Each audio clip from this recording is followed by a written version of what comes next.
Hello everybody.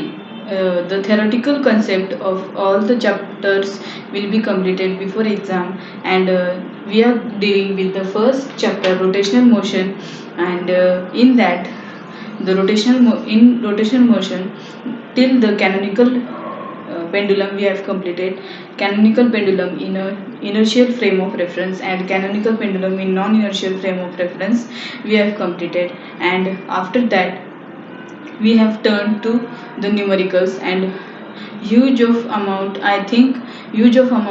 of the numericals we have solved, about 20, I think about the 20 numericals we have solved. Now today we are from many days now, today we are again we are dealing with the numericals of your textbook. So your in your textbook, see the question number 12, and that numericals question number 12 to 20 21 we are going to solve. So the question number 12 is from your textbook is what it is. You can read in your textbook that question number 12 what it is. An ant is stuck to the rim of a bicycle. एक मुंगी आहे, ती एका बायसिकलच्या एक suppose हे बायसिकलचं एक चाक आहे, तिथं एक मुंगी जी आहे ती स्टक झालेली आहे आणि त्याचं डायमीटर आपल्याला गिवन आहे 1 metre. while the bicycle is on a central stand. जेव्हा बायसिकल एका सेंट्रल स्टँडला असतं, the wheel is set into rotation and it attains the frequency of n is equal to 2 revolution per second. बरोबर? Okay, while the bicycle is on a central stand, the wheel is set into rotation and it attains the frequency of 2 revolution second per second in 10 second. म्हणजे 2 revolution होतात 10 सेकंदामध्ये. बरोबर? with uniform and angular acceleration. Now calculate the number of revolution completed. आणि second आपल्याला काय calculate करायचं आहे? Number of revolution in 10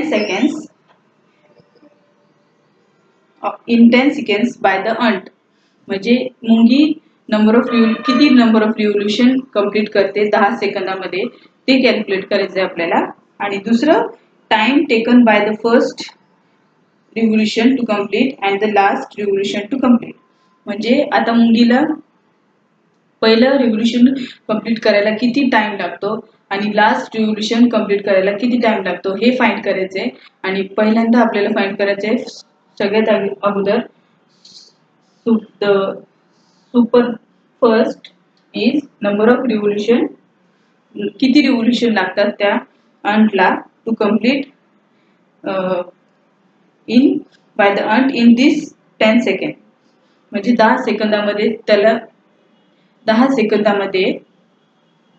सेकंदामध्ये या मुंगीला किती रिव्होल्यूशन कंप्लीट होतात ते आपल्याला अगोदर फाइंड करायचं. तर आता आपण बघूयात काय काय गिवन आहे. फर्स्ट हे डायमीटर आहे, हे बायसिकलचं हे व्हील आहे, हे त्याचं सेंटर आहे आणि डी जे आहे आपल्याला गिवन आहे D is equal to 1 metre. बरोबर? आणि इनिशियली जे आहे ओमेगा 0 जे आहे ते कॉन्स्टंट आहे, कारण रेस्ट पासूनच बायसिकल स्टार्ट झाली आणि त्याला मुंगी जी आहे ती मुंगी जी स्टक झालेली आहे. तर ओमेगा 0 जे आहे ते 0 आहे. टाइम किती गिवन आहे आपल्याला? गिवन किती आहे टाइम? 10 सेकंड गिवन आहे. रिव्होल्यूशन एन किती गिवन आहे? 2 रिव्होल्यूशन पर सेकंड गिवन आहे. आणि अँग्युलर ऍक्सलरेशन किती आहे? आपलं कॉन्स्टंट आहे. आता आपण गेस करू शकतो की एका रिव्होल्यूशन मध्ये व्हीलला ह्या अंटला ह्या एका इथून ते इथपर्यंत डबल यायला एक रिव्होल्यूशनला किती टाइम पिरियड लागतो? 2 पाय. बरोबर? त्या अंटला एक रिव्होल्यूशन कंप्लीट करायला किती थिटाला कॅल्क्युलेट होतो 2 पाय आणि 2 रिव्होल्यूशनसाठी 4 पाय. बरोबर. आणि आपल्याकडे काय काय फॉर्म्युले आहेत, तर आपल्याकडे हे फॉर्म्युले आहेत in the form of rotational motion. जसे आपले इक्वेशन ऑफ मोशन होतं u is equal to v plus at, तसंच त्यानुसारच आपल्याला ॲनालॉगस हे इक्वेशन आहेत 3 in the form of rotational motion. ते आहेत omega is equal to omega naught plus alpha t. बरोबर.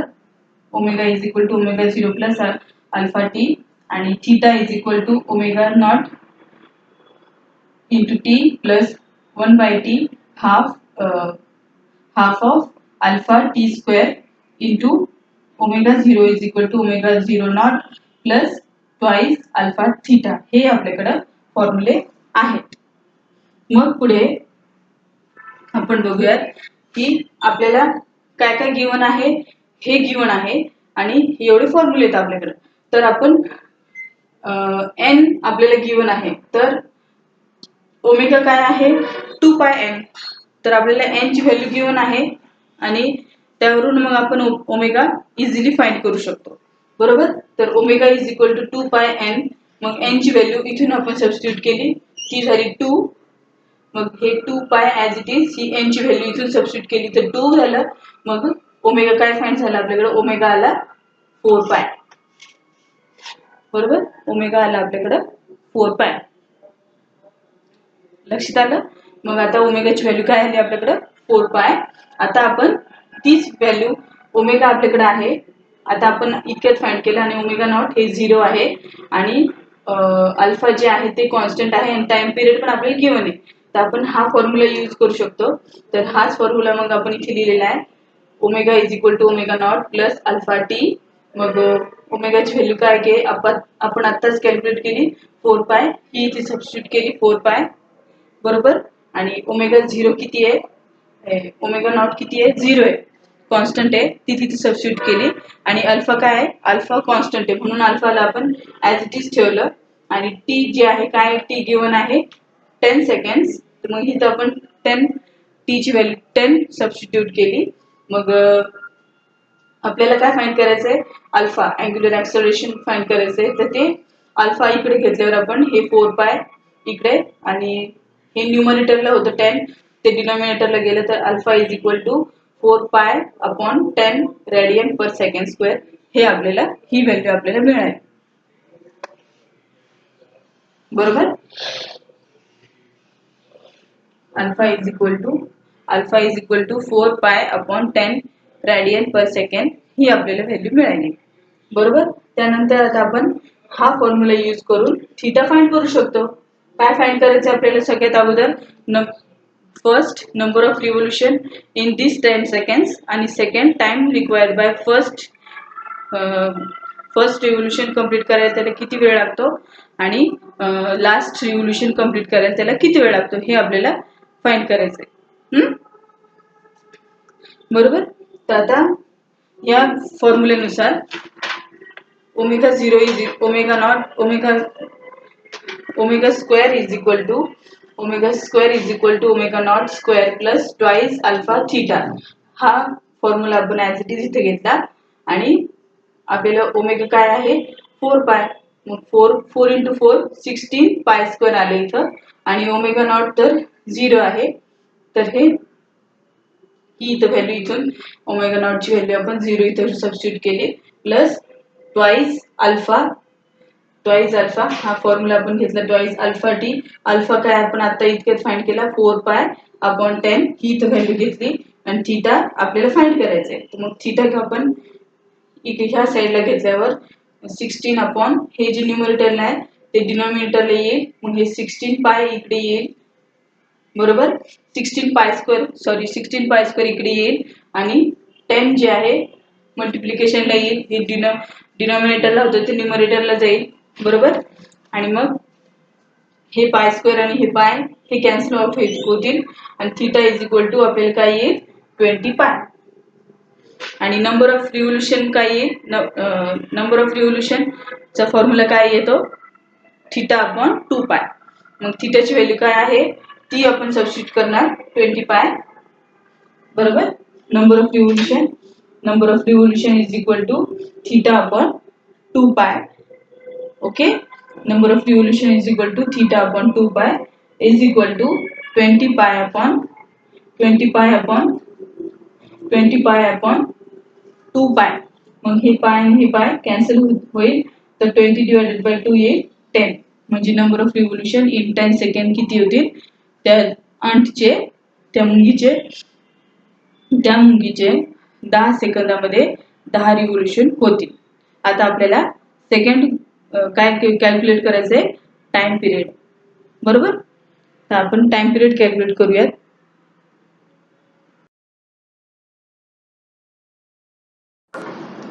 The angular velocity, if the angular velocity is in upward direction, then we take omega is equal to omega naught plus alpha t in plus direction. Means it, when the angular velocity is in upward direction, we take omega is equal to omega naught plus alpha t, and if the angular velocity is in downward direction, then we take the formula omega is equal to omega naught minus alpha into t.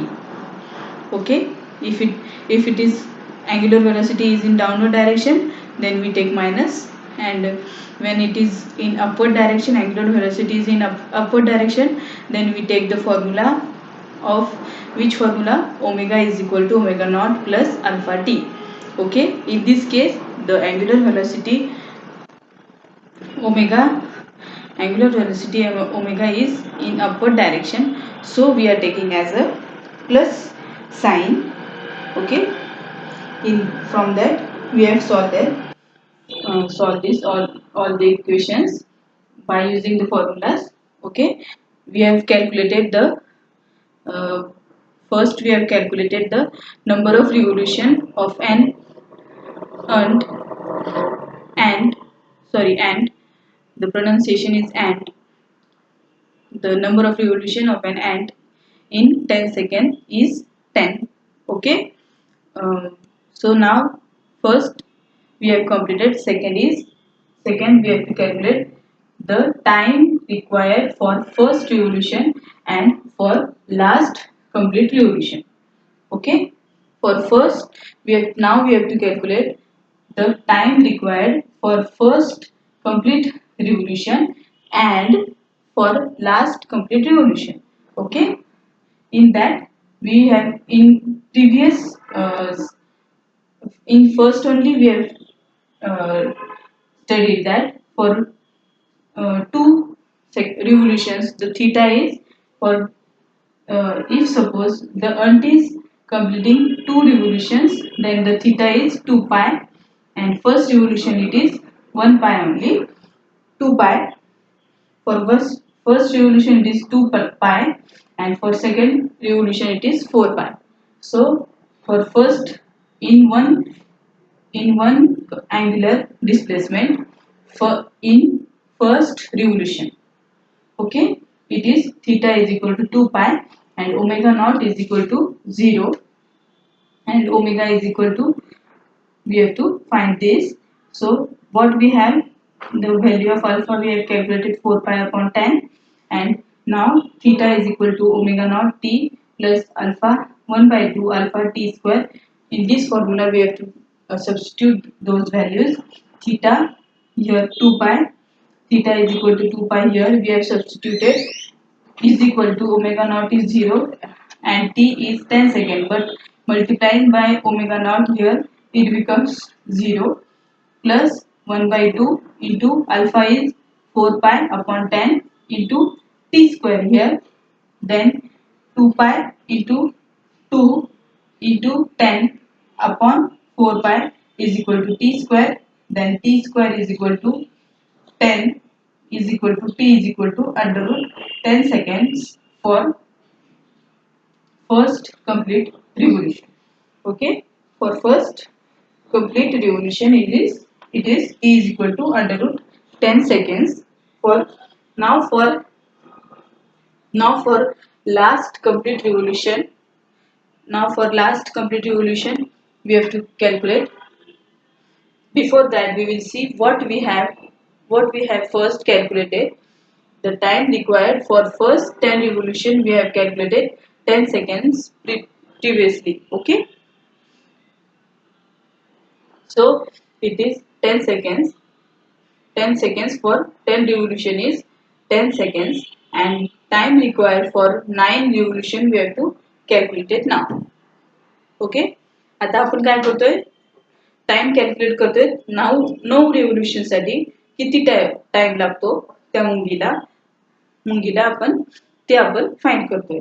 तर omega naught किती आहे 0. T is equal to आपल्याला calculate करायचं आहे. आणि theta किती आहे 18 pi. बरोबर. आणि थीटा इज इक्वल टू आता सेम फॉर्म्युला आहे. आपल्याला आता लास्ट कंप्लीट रिव्होल्युशन साठी कॅल्क्युलेट करायचं आहे आणि फॉर्म्युला तोच आहे. बरोबर. तर theta is equal to omega naught T plus 1/2 half into alpha into half alpha 1/2 alpha into t square. Okay. मग थीटाची व्हॅल्यू ही घेतली आपण 18 पाय आणि मग ओमेगा नॉट ची व्हॅल्यू आपण इथं 0 आहे, पण टी ची व्हॅल्यू जी आहे पण त्याला एनिथिंग मल्टिप्लाइड बाय 0, मग इथं 0 येईल प्लस आणि अल्फाची व्हॅल्यू 4 पाय बाय 10 इथे सबस्टिट्यूट केली. हे T square as it is आणि मग हे 18 पाय इथे ॲज इट इज येईल आणि हे 2 into 10 20 होईल आणि हे 4 पाय जे न्यूमरेटरला होतं ते डिनॉमिनेटरला गेलं.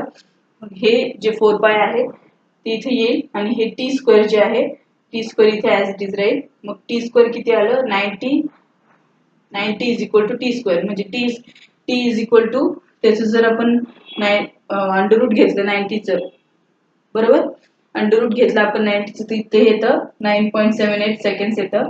आता आपल्याला हे झालं time taken for 10 revolution. Sorry 10 नाही 9 साठी. Time taken for 9 revolution. आता 9 रिव्होल्युशन साठी आपण टाइम रिक्वायर कॅल्क्युलेट केला. बरोबर. किती टाइम आहे ते. आता आपण 10 साठी काढणार तर काय करावं लागेल आपल्याला, time required for last complete revolution is equal to 10 minus 9.78. मग ते येईल 0.513 सेकंड. बरोबर. तर हे झालं आपला क्वेश्चन नंबर 12. आता आपण क्वेश्चन नंबर 13 बघू एक्सरसाइज बदला. तुम्ही क्वेश्चन नंबर 13 घ्या. आता आपण त्याचा तुम्ही तो प्रश्न वाचा, आपण त्याचं सोल्युशन इथे घेऊया.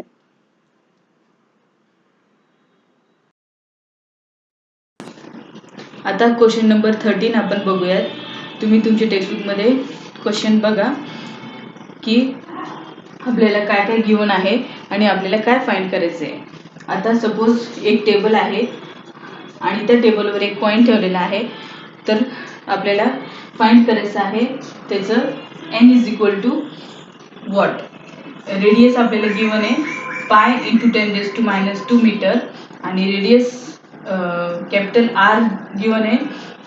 पूर्ण कॅपिटल आर 8 सेंटीमीटर आहे आणि हा जो इनर सरफेस आहे त्याचं स्मॉल आर जे आहे ते पाय इंटू 10⁻² मीटर हे आपल्याला गिवन आहे आणि म्यू जे आहे 0.5 आपल्याला गिवन आहे. आपण असं बघितलं तर हा टेबल आहे आणि हा त्याचा पाय सेंटीमीटर इतकं त्याचं रेडियस आहे. आणि अपर व्यू जर बघितला, if we see from upper view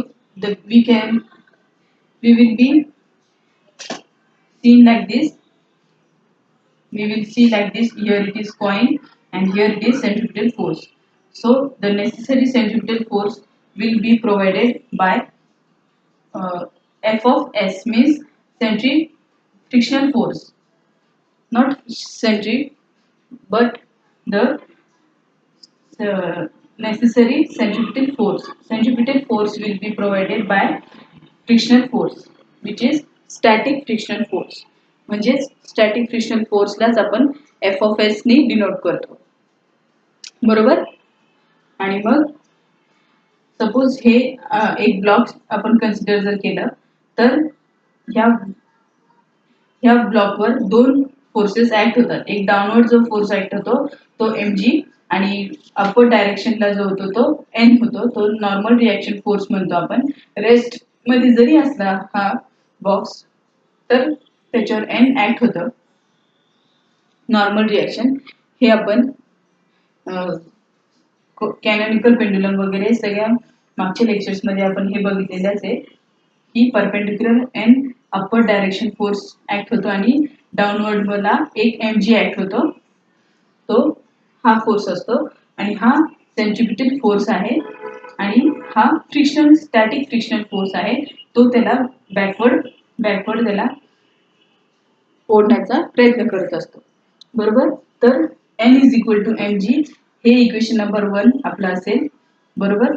आणि स्टॅटिक फ्रिक्शन जे आहे that will be equal to हा जो स्टॅटिक फ्रिक्शनल आहे फोर्स, स्टॅटिक फ्रिक्शनल फोर्स जो आहे which is equal to centripetal force. मग सेंट्रिपिटल फोर्स काय आहे? हा आणि हा फोर्स, ह्याला Fs is equal to centripetal force आपण लिहू शकतो. बरोबर. F of S is equal to static frictional force is equal to frictional centripetal force. Static frictional force is equal to centripetal force आपण असे लिहू शकतो. बरोबर. तर सेंट्रिपिटल फोर्स काय आहे? mr omega square. मग ही इथे व्हॅल्यू सबस्टिट्यूट केली आपण. Fs इज इक्वल टू मग आपल्याला काय मिळेल equation? Fs is equal to mr omega square आणि Fs काय आहे? Mu into n. बरोबर. म्यू म्हणजे कोएफिशियंट ऑफ स्टॅटिक फ्रिक्शन. बरोबर. आणि हे mr omega square as it is आणि हा झाला आपला इक्वेशन नंबर 2. आता त्यानंतर आपल्याला डिवाइड इक्वेशन 2 बाय 1 करायचं आहे. बरोबर. इक्वेशन 2 ला इक्वेशन नंबर 1 नी डिवाइड करायचं आहे.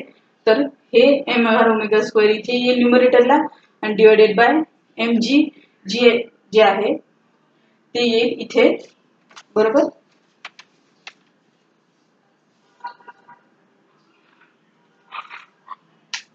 ते जे आहे हे 1 इक्वेशन नंबर 1 मधलं हे mg इथे येईल आणि mu n which is this mu n upon divided by this n.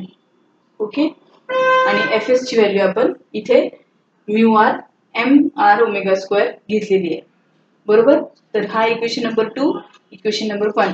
मग हे mr ओमेगा स्क्वेअर इथे येईल न्यूमरेटरला आणि mg येईल डिनॉमिनेटरला आणि हे एक m आणि हे m कॅन्सल होईल. m डिवाइडेड बाय m हे कॅन्सल होईल आणि म्यू n जे आहे म्यू n येईल इथे आणि हे divided by n equation number 1 चं n इथे येईल. n कॅन्सल होईल.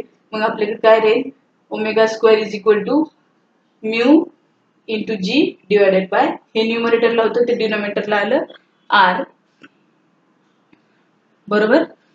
आणि मग आपण as we know omega is equal to 2 pi n. तर आता ओमेगाची व्हॅल्यू आपल्या ओमेगा स्क्वेअरची व्हॅल्यू इथं आहे. आपल्याला आली omega square is equal to mu g upon r आलेले आहे. बरोबर. आणि आता ओमेगा इज इक्वल टू 2 पाय आपल्याला सबस्टिट्यूट केल्यावर काय होईल? आपण ह्याला n1 घेऊया. बरोबर. मग इथे होईल 2 पाय n होतं तर 2 स्क्वेअर काय येईल? 4 पाय स्क्वेअर n1 स्क्वेअर येईल म्यू जी अपॉन r. बरोबर. मग हे होईल. आपण सबस्टिट्यूट करूयात व्हॅल्यूज. म्यूची व्हॅल्यू काय आहे? 0.5. इथं म्यूची व्हॅल्यू 0.5 इथे सबस्टिट्यूट केली आपण इंटू जी ची व्हॅल्यू आहे पाय स्क्वेअर. बरोबर. ग्रॅव्हिटेशनल फोर्सची व्हॅल्यू जी आहे ग्रॅव्हिटी पाय स्क्वेअर गिवन आहे आपल्याला. बरोबर. आणि r ची व्हॅल्यू जी आहे पाय इंटू 10⁻² ही इथं व्हॅल्यू सबस्टिट्यूट केली आपण. पाय इंटू 10⁻² इथं व्हॅल्यू सबस्टिट्यूट केली. मग हे पाय स्क्वेअर आणि हे एक pi square cut cancel out होतील आणि मग n1 स्क्वेअर किती येईल? 0.5 as it is into 10 square upon pi. हे पाय ॲज इट इज आणि हे पाय स्क्वेअर कॅन्सल झाल्यामुळे हे 4 इकडे येईल. मग which is equal to 50 upon 4 pi आणि मग ते इक्वल टू होईल 12.5 अपॉन पाय. मग n1 जे आहे ते येईल अंडर रूट ऑफ 3.98. बरोबर. n1 स्क्वेअर होतं ते n1 स्क्वेअर होतं 12.5 अपॉन पाय. आता n1 इज इक्वल टू त्याला अंडर रूट आपण इकडे घेतलं तर ते येईल 3.98 बरोबर. तर अंडर रूट 3.98 येईल 1.9 रिव्होल्यूशन पर सेकंड बरोबर. आता पुढे आपण सॉल्व्ह करूयात. बरोबर बरोबर कुठून शिकले तर तुम्ही.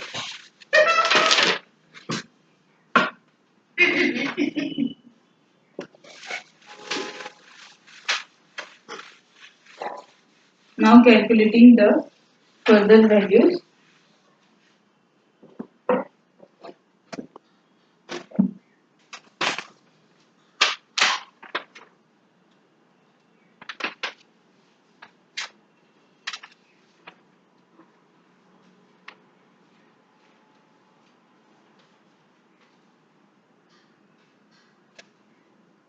Now what we have, n is equal to mg, which is equation number 1 in this case, and f is equal to m into capital R omega square. Okay, then mu n is equal to mr capital R into omega square, which is equal to, this is equal to, we will consider the equation number 2. So now substituting these values, as this here it was small r, now we are taking here it as a capital R, as a whole of a rounded circle. Okay, so this will be omega square, what was our equation, omega square mu g into this was omega square mu g upon small r, here mu g upon small r, here now it will be capital R we will take. Then substituting values, then omega as 4 pi n2 the whole square is equal to 0.5, mu ची value आहे 0.5 into 10 square upon 8 into बरोबर 8 आपल्याला given आहे 10 into 10 raised to minus 2, 8 into 10 raised to minus 2, आणि मग हे pi square जे आहे 4 स्क्वेअर पाय स्क्वेअर, हे पाय स्क्वेअर आणि इथे पाय स्क्वेअर येईल 10 raised to 2 येणार नाही, पाय स्क्वेअर येईल या स्टेपला पाय स्क्वेअर, मग हे पाय स्क्वेअर आणि हे पाय स्क्वेअर कॅन्सल आउट होईल आणि मग n2 square is equal to 0.5 into 10 square. Okay, then divided by 32, then n2 square is equal to 50 upon 32. Okay, then this is equal to 25 upon 16, and n2 square is n2 will be now under root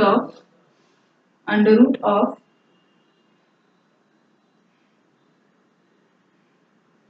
first it will now one more step is remaining, n2 square is equal to 1.56. Okay, 1.56, then n1 is equal to n2 is equal to under root of 1.249 revolutions. Okay, so n2 is under root 1.249 revolutions. Okay, then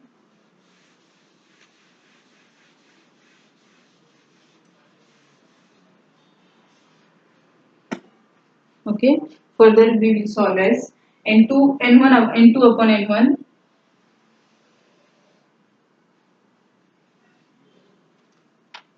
n2 upon n1 will be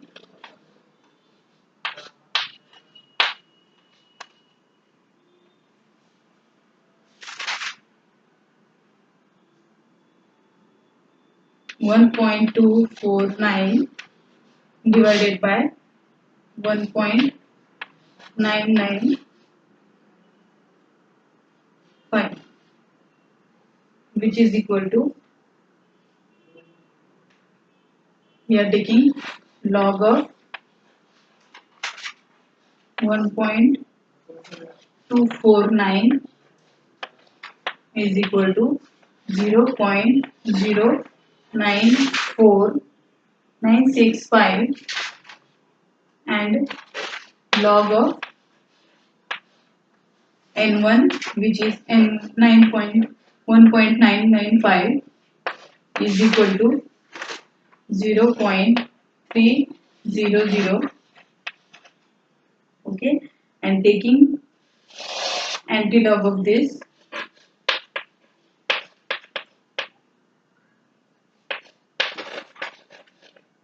which is equal to 7965. Okay, here we have calculated for n1, n capital N is equal to mg, equation number 1. Then centripetal force for here, previously we have taken for as a small r.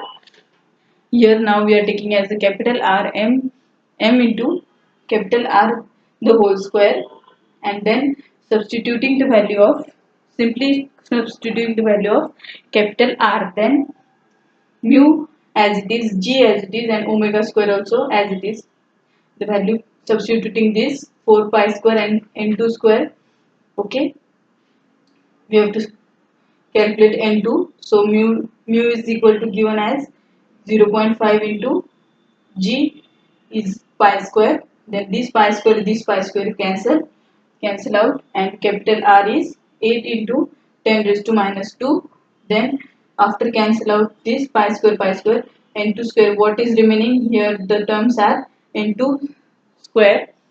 Okay, which is equal to 0.5 into 10 raised to 2 upon 32. Then 50 divided by n2 square is equal to 50 divided by 32, and we got the answer. N2 square is equal to 1.56 and n2 is equal to under root of 1.249. Okay, now n2 divided by n1 is equal to, what was n1? N1 was 1.249, and this is n2 1.249, this equation here, and then n2 is 1.995 is, this is n2 and this is n1, and then calculating the log of this, we get this answer 0.0965, and log of 1.995 is equal to 0. We can solve this by the calci also, scientific calci, but without scientific calci also we should calculate that. Okay, if suppose here it is 1 raised to bar, then it is 10 raised to, the bar depends on that. If it is 10 to raised to bar, then it is, we are taking as a we know how to take the antilog. It is, we are taking as a 0.10 raised to minus 2. If it is here, it is suppose 3 bar, then it is 10 raised to minus 3. We are taking as a 10 raised to minus 3, and so on. Okay, so antilog we found 1 bar. We are not uh, pronouncing as a minus here, because here it is bar, 1 bar 0.7965. Okay, here and antilog till here antilog it is this, so which is equal to 0. we are taking antilog, we got the answer 0.6259 into 10 raised to 0 means nothing. Okay, but 1. Okay, here it is point 0 point, so 0.6259. Okay, so this is the answer of the equation. First it is 0.6259 and here it is 10 raised to 0 here, then it is 0. We are taking as 0.6259. This was the answer for the equation. Question number, your question number was 13. Now we will see question number 14 of your textbook.